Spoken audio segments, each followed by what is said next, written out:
Dechreuais I ddeithu gyda cwmni preifat yn 2005.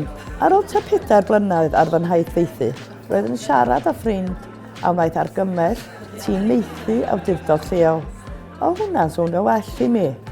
Felly, penderfynu gysylltu I ddarganfod mwy. Ers I mi wneud y newid, dwi heb edrych yn ôl. Mae Maethu gyda Maethu Cymru wedi bod yn wych.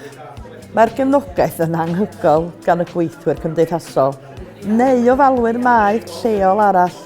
Mae rhywun yna I fi bob amser.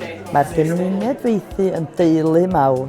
Rydyn ni'n cwrdd yn aml ar gyfer diwrnodau allan gyda'r plant a grwpiau cefnogi ar ein cyfer ni. Mae mor braf cael rhwydwaith mor dyn.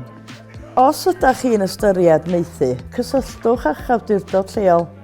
Mae ganddyn nhw gymaint i'w gynnig.